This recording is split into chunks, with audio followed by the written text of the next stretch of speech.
Hello viewers welcome back to my channel is foodie. నేను మీ శ్రీలేఖని. ఈ రోజైతే ఈ వీడియోలో బీట్రూట్ హల్వా ఎలా తయారు చేసుకోవాలో చూపించబోతున్నాను. సో వీడియో ఎండ్ వరకు చూడండి and also please do like share and subscribe. Also click on the bell icon.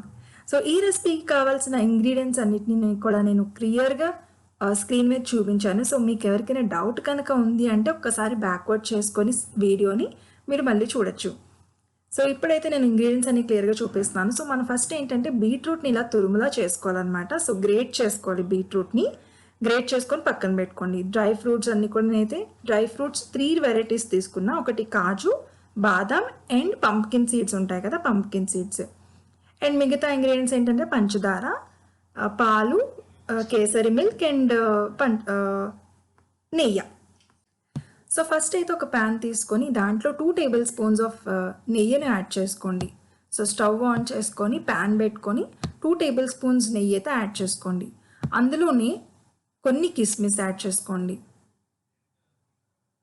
So కొందరికి కిస్మిస్ నచ్చదు కదా, తీయగా ఉంటుందని. సో ఒకవేళ ఎవరికైనా అలా ఉంది అంటే కిస్మిస్ని అవాయిడ్ చేయొచ్చు. ఓకే, సో కిస్మిస్ వేసుకున్న తర్వాత జీడిపప్పు కూడా యాడ్ చేసుకోండి. సో నేను జీడిపప్పు అయితే కొద్దిగా బ్రేక్ అనేవి తీసుకుంటాను. సో మరీ ఫుల్ పప్పులా తీయకుండా కొద్దిగా బ్రేక్ చేస్తాను అనమాట. ఒకసారి కిస్మిస్ అండ్ జీడిపప్పు వేగిన తర్వాత అందులోనే బాదం పప్పు కూడా వేసుకోండి. సో బాదం పప్పు నేనైతే చిన్న ముక్కల్లా కట్ చేసుకున్నాను. సో బాదం పప్పు కూడా వేసుకున్న తర్వాత బాగా కలుపుకోండి. ఇప్పుడు అందులోనే పంప్కిన్ సీడ్స్ యాడ్ చేసుకోవాలి. గుమ్మడి గింజలు అంటాం కదా, అవి. సో ఇవి మనకి ఆన్లైన్లో అవైలబుల్ ఉన్నాయండి. సో ఆన్లైన్లో మనకి బిగ్ బాస్కెట్ కానీ లేదా అమెజాన్ వాటిలో కూడా ఉన్నాయి. పంప్కిన్ సీడ్స్ అంటే మనకు దొరుకుతున్నాయి అన్నమాట. ఇప్పుడు ఈ డ్రై ఫ్రూట్స్ అన్నిటినీ కూడా మనం ఒక ప్లేట్లోకి తీసుకొని పక్కన పెట్టుకోండి.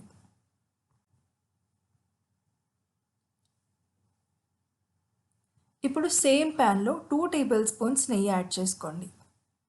ఇప్పుడు అందులోనే మన ఇందాక తరిగి పెట్టుకున్న బీట్రూట్ని యాడ్ చేసుకోండి.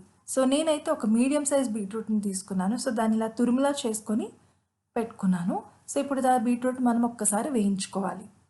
సో వేగిన తర్వాత అందులోనే మనము పాలు యాడ్ చేసుకోవాలి. సో నేనైతే ఒక ఫుల్ కప్ మిల్క్ తీసుకున్నాను. సో 1 ఫుల్ కప్ మిల్క్ని యాడ్ చేసుకోండి.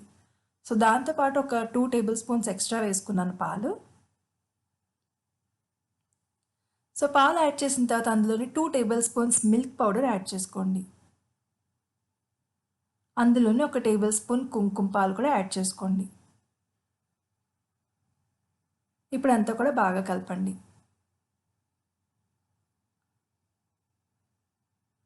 ఇప్పుడు మూత పెట్టుకొని 5 నుంచి 8 నిమిషాల వరకు సిమ్లోనే కుక్ చేసుకోండి.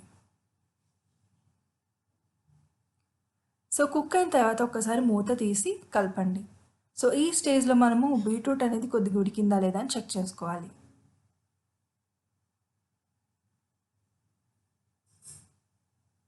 ఉడకకపోతే ఒకసారి మళ్ళీ మూత పెట్టుకొని కుక్ చేసుకోండి. సో నాకైతే కొద్దిగా ఉడికింది కాబట్టి మళ్ళీ ఒకసారి మూత పెట్టుకొని ఇంకొక 2 నిమిషాల వరకు ఉడికించుకున్నాను. ఉడికించుకున్న తర్వాత మూతని తీసేసి ఇలా కలుపుకుంటున్నా. సో మనకి ఇలా దగ్గర పడుతుంది అనమాట. మొత్తం అంతా కూడా మనకి బీట్రూట్ అనేది గ్రేట్ చేసుకున్నాం కదా, సో అదంతా కూడా దగ్గర పడుతుంది. ఇప్పుడు అందులోని 1 కప్ పంచదార యాడ్ చేసుకోండి. సో 1 కప్ పాలు కాబట్టి 1 కప్ పంచదార. సో ఇవన్నీ కూడా 1:1 మెజర్మెంట్లోనే ఉంటాయి. సో మీకు పంచదార ఎక్కువ తినాలో అనుకుంటే మీరు పంచదారని తగ్గించవచ్చు. సో పంచదార యాడ్ చేసుకున్న తర్వాత ఇలా మనము కలుపుకుంటూనే ఉండాలండి. నేనైతే హైలో పెట్టుకొని కలుపుకుంటున్నాను. సో అలా కలుపుతూనే స్టీర్ చేస్తూనే ఉండాలి. మనము గెరిటని వదలకూడదు. హైలో పెడుతున్నాం కాబట్టి మనం గెరిటని వదిలేస్తే అది మాడిపోయే ఛాన్సెస్ ఉంటాయి. అందుకని హైలో పెట్టినప్పుడు మనం అలా కలుపుతూనే ఉండాలి.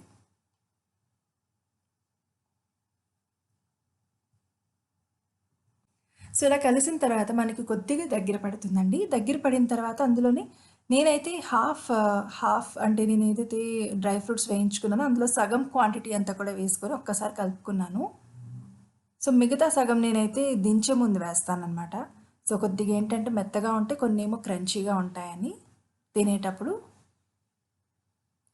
సో చూస్తున్నారు కదండి, మనకి కొద్దిగా దగ్గర పడింది కదా. సో మనకి ఇలాగ పెనాన్ని వదిలేలా ఉండాలన్నమాట స్వీట్ ఎప్పుడైనా సరే.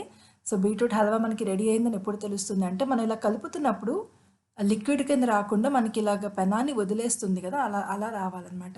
సో అలా వచ్చిందంటే మనకి అయిపోయిందని అర్థము.